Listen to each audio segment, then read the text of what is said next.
Corinthians 1, Flamengo 1, com jogador a mais, aí no segundo tempo praticamente inteiro, o Corinthians se desorganizou, não conseguiu construir nada, né? Muitas bolas alçadas na área, um jogo muito medíocre do Corinthians no segundo tempo, e acabou saindo com esse empate aí que deixa um gosto amargo, né? Lembrou um pouco aquele jogo da semifinal da Copa do Brasil em 2024, né? Contra o Flamengo, que também logo no início aquele foi o jogo praticamente todo, né? O Bruno Henrique foi expulso e o Corinthians, com um jogador a mais também, não conseguiu produzir nada, foi bem parecido. E o Corinthians até fez um bom primeiro tempo, né? Foi melhor que o Flamengo, mesmo saindo atrás, conseguiu empatar e teve outras chances aí, mas no segundo tempo o Flamengo se trancou, estacionou o ônibus na frente do gol, o Corinthians não conseguiu infiltrar, não conseguiu produzir muito, só no finalzinho do jogo que algumas chances foram criadas. 7 jogos sem vencer, desde aquele jogo contra a Portuguesa o Corinthians não venceu mais. São 4 jogos em casa já nesse Brasileirão. O Corinthians perdeu 8 pontos, né? Aquela derrota na estreia contra o Bahia, a derrota contra o Curitiba e hoje esse empate contra o Flamengo. 8 pontos perdidos, de 12, né, na Neoquímica Arena. Realmente um desempenho horroroso do Corinthians, que não só não venceu esses 7 jogos, né, como eu falei, desde o jogo contra a Portuguesa, como está jogando mal. O Corinthians está jogando mal, está jogando, tem alguns lapsos aí de bom futebol, mas no geral o Corinthians tem jogado muito mal, alguns jogadores abaixo do que podem produzir. Dorival Júnior não consegue, ele não consegue ser criativo, ele não consegue melhorar o time, né? Ele escala os jogadores. Hoje, na minha opinião, até ele escalou os melhores jogadores que o Corinthians tem nesse momento, mas como eu disse, o Corinthians parece não ter um padrão de jogo, e eu divido, já falei em outros vídeos, divido essa culpa, né? Não acho que dá para jogar tudo nas costas do Dorival Júnior, acho que tem jogador entregando muito menos do que pode, né? Mas o trabalho do Dorival não é bom, é muito louco falar isso. É muito louco, eu sei, porque até o Matheus Bidu aquele dia deu aquela entrevista horrorosa, né? Falando que a torcida, que não dá para reclamar, pode reclamar, mas tem que lembrar que eles ganharam 2 taças aí nos últimos meses, né? O Corinthians foi campeão da Copa do Brasil, campeão da Supercopa contra o próprio Flamengo, mas o trabalho é ruim, né? O Corinthians realmente teve alguns jogos grandes, o Corinthians teve bons desempenhos, né? Aqueles jogos contra o Palmeiras, aquele primeiro jogo no Mineirão contra o Cruzeiro, as finais contra o Vasco, né? O primeiro jogo da final não foi lá essas coisas, depois o Corinthians foi no Maracanã e foi campeão. O Vasco é um time fraco, né? Tava na empolgação da final e tal, mas era um time. O Corinthians meio que tinha obrigação de ser campeão mesmo. E o jogo da Supercopa do Brasil, que foi o grande objetivo. O Corinthians trabalhou muito para aquele jogo no mês de janeiro aí desse ano, mas a verdade é que em termos de desempenho, de produção, de extrair o melhor de cada jogador, o trabalho do Dorival Júnior é medíocre, né? E é o que a gente está vendo aí. O Corinthians agora ocupa a 11ª posição no Campeonato Brasileiro, posição ruim, pontuação ruim, 10 pontos em 8 jogos, uma pontuação muito ruim para o time, para o elenco, para o custo do futebol do Corinthians. Eu venho fazendo essa cobrança, o Corinthians precisa melhorar muito, e eu não sei, né? Agora vem mais uma parada aí, mais uma data FIFA.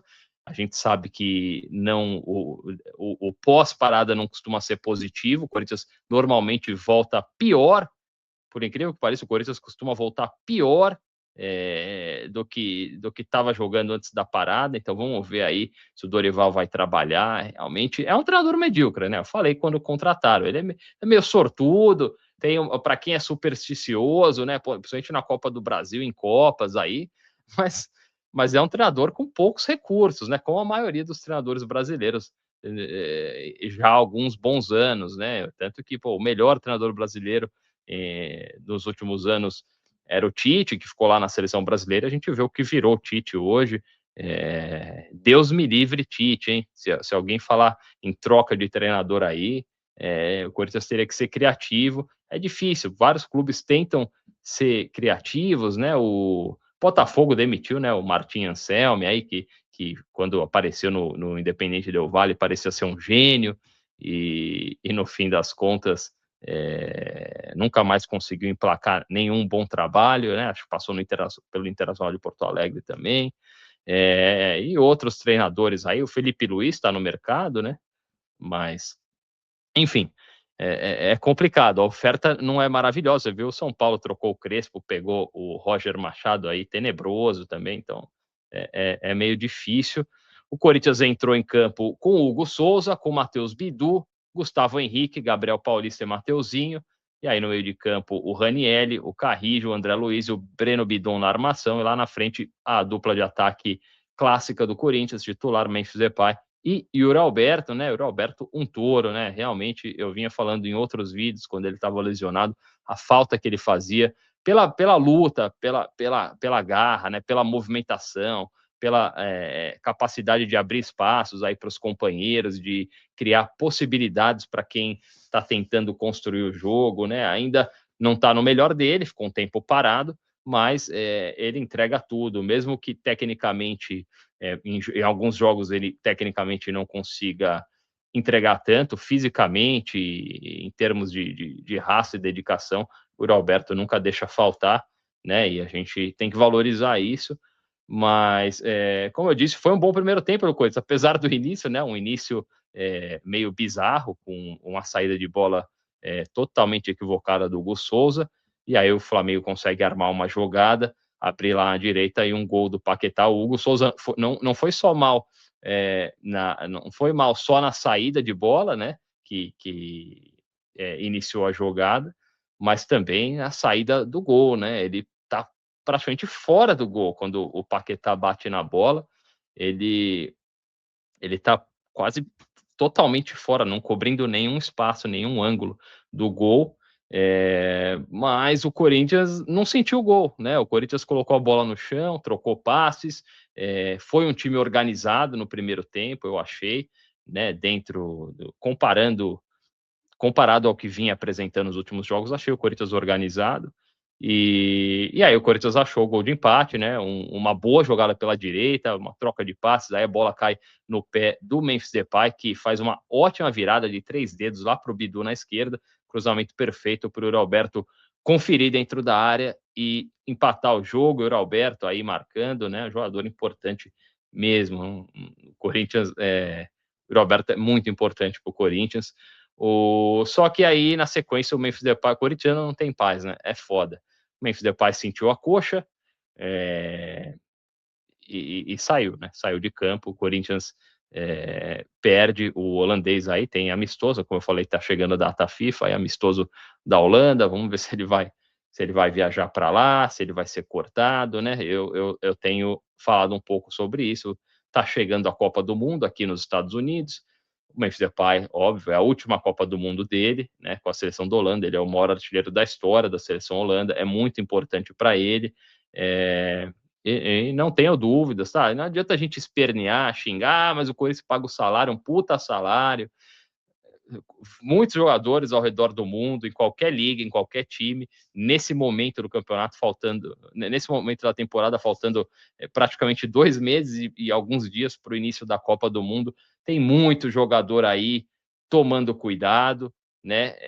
Se precavendo aí para chegar inteiro para o Mundial. Então, não é só com o Corinthians, não é só o Memphis Depay, né? É jogador se poupando, jogador, como eu disse, tomando cuidado, evitando certas jogadas, e jogador aí que até psicologicamente às vezes não conseguindo focar completamente no jogo, pensando na possibilidade de jogar a Copa do Mundo. E, enfim, Corinthians empatou o jogo, perdeu o Memphis Depay, o Dorival coloca o Rodrigo Garro, achei uma boa substituição, tá? Achei uma boa substituição, e a gente viu depois, quando entraram o Kaique e o Guinegão, que não adianta sair o Memphis Depay, colocar um desses caras lá na frente, esquece, cara, é melhor colocar um cara com, apesar de não tá bem, né, não vem jogando bem o Rodrigo Garro, mas é um jogador com mais possibilidades ali, dobrando a responsabilidade da armação com o Breno Bidon, achei que foi uma boa substituição. O Corinthians dominou a partir daí, né? O Corinthians realmente dominou o jogo, poderia ter virado, né? Não teve grandes chances, mas poderia ter virado o jogo pelo volume que apresentou, né? Foi realmente um ataque contra a defesa no primeiro tempo, até o final, praticamente no fim, no finzinho do primeiro tempo, uma chance do Flamengo, um cruzamento na área para o Arrascaeta, que dá uma puxeta linda, seria um golaço fantástico do Flamengo, mas o Hugo fez uma defesa tão impressionante quanto. Tão impressionante quanto a puxeta do Arrascaeta foi a defesa com uma mão só do Hugo Souza, e foi importante porque fez ele recuperar a confiança, né? Depois da falha no primeiro gol, o Hugo Souza salva o Corinthians no finalzinho do primeiro tempo. Segundo tempo, o jogo voltou um pouco menos aberto, né? Eu achei um jogo mais amarrado ali, por parte dos dois times, até todo mundo meio que se estudando e tal, até que veio a expulsão do Everton Araújo, né? Que eu achei expulsão, o juiz deu no campo, foi conferir no VAR e confirmou, achei que foi uma expulsão, teve gente tentando reclamar e tal, como sempre, né? Mas achei que foi uma expulsão justíssima. Ele foi por cima, forte, né? No tornozelo. Se o Bidon fosse um jogador jovem, né? Que nunca teve lesão ali no tornozelo, poderia ter quebrado ele. E foi bem expulso. E a partir daí o Dorival Júnior muda, né? Ele mudou rapidamente ali, tirou o André Carrillo, colocou o Kaique. E essa substituição se mostrou uma substituição equivocada, né? Porque o Corinthians acabou perdendo a capacidade de ocupar espaço no meio de campo. O Carrillo é um jogador que também é um outro jogador que não vem apresentando o que a gente já viu ele produzir, mas é um jogador que cadencia o jogo, tem muita qualidade no passe, e o Kaique é um jogador da base que não consegue engrenar, né? A gente tem falado também. E base é isso, um clube de futebol mantém uma base com centenas de jogadores para, de vez em quando, revelar alguém, né? E essa é a realidade. O Corinthians revelou o Breno Bidon, revelou o André, né? Dois jogadores que hoje são titulares do time, e nos últimos anos tem revelado alguns jogadores, revelou o Murilo, o zagueiro, o zagueiraço, o Gabriel Moscardo também, enfim. Mas tem muito jogador aí que vai aparecer, vai, igual o Kaique fez um gol de título de Copa São Paulo, vai subir para o time principal e às vezes não vai conseguir entregar. Não estou falando que ele não vai entregar, não estou enterrando a carreira do Kaique, mas as chances que ele tem, ele não aproveita, né? Hoje entrou mole, ficou ali na esquerda, dá uma ciscada, um passe para trás, fura, teve uma bola que ele recebeu na área, ele fura, não consegue matar, enfim, né, um jogador, assim como o Guinegão também, que entrou hoje, né, e furou uma jogada no final ali que poderia ter virado o jogo, né, meio disperso ali, está sempre na posição errada, não recebe, quando tem que estar na posição para receber a bola e concluir, ele não está, quando ele está, ele desperdiça, né, o Guinegão é um jogador realmente que apareceu ali no ano passado, principalmente aqueles confrontos contra o Atlético Paranaense, foi bem, e depois sumiu, né? O Yuri Alberto retomou a posição de titular e aí ele talvez tenha perdido a confiança, mas voltou um pouco bundudo aí né, depois do intervalo aí das mini férias de final de ano, e é um jogador que não tem conseguido entregar nada também. E é isso, o Corinthians com um jogador a mais não conseguia aproveitar, né? Não conseguia construir nada, e o juiz picotando muito o jogo também, achei que o juiz foi cansando, picotando o jogo, e aí teve uma jogada decisiva, né, para o jogo, por mais que a gente fale que o Corinthians não aproveitou, não conseguiu produzir o que deveria, tem um jogador a mais, teve um pênalti no André, um pênalti claríssimo, né, uma boa jogada dentro da área, a bola quicando, o André levanta a perna esquerda, perna direita firme no chão, e o Ayrton Lucas dá nele, dá na perna, no pé de apoio ali, no tornozelo dele, dentro da área, pênalti claríssimo, que o juiz não deu, né? O VAR mal intencionado também, não sei se não chamou, mandou seguir, foi tudo muito rápido, o juiz já mandou seguir a jogada, o André ainda tentou ficar no chão e tal, o juiz comandando ele levantar, não deu nem bola, mas foi um pênalti claro ali, o Corinthians foi muito prejudicado nessa jogada. O Dorival ainda tirou o Breno Bidon, né? Tirou o André, colocou o Matheus Pereira e o Guinegão. Matheus Pereira é bom jogador, né? Até que entrou bem, mas acabou perdendo um gol também no final. Corinthians, muitas bolas alçadas, né? Como eu disse, muito chuveirinho na área, sem organização nenhuma ali. O Kaique ficou ali preso na ponta esquerda, o Yuri foi cansando. Enfim, e aí o Corinthians não conseguiu virar o jogo, como eu disse, né, teve essa jogada no final, uma furada, um cruzamento pro Guinegão, sozinho ali, ele fura, a bola ainda sobra para o Yuri, que consegue matar meio levantando e girar de esquerda. Girou bem, né? Encontrou uma solução boa o Yuri, mas o goleiro Rossi, tapou bem o ângulo e fez a defesa. E aí o último lance de perigo, o Corinthians com o Matheus Pereira, né? Também uma bola ali dentro da área, e ele chegando de fora da área para bater, bateu, chegou chutando de qualquer jeito, como se estivesse chutando uma bunda de vaca, né? Um negócio assim meio, às vezes o jogador falta inteligência para o jogador, faltou para o Matheus Pereira para concluir essa jogada, e fim de jogo, esse empate aí 1-1, né? Nas estatísticas, o Corinthians teve mais posse de bola que o Flamengo, teve mais chutes a gol também, 11 contra 10. Os números não são tão impressionantes, mas enfim, o Corinthians poderia ter jogado muito melhor, principalmente no segundo tempo. O Corinthians parece ter essa dificuldade aí jogando contra times mais fechados. E agora é isso, né? Pausa para a data FIFA.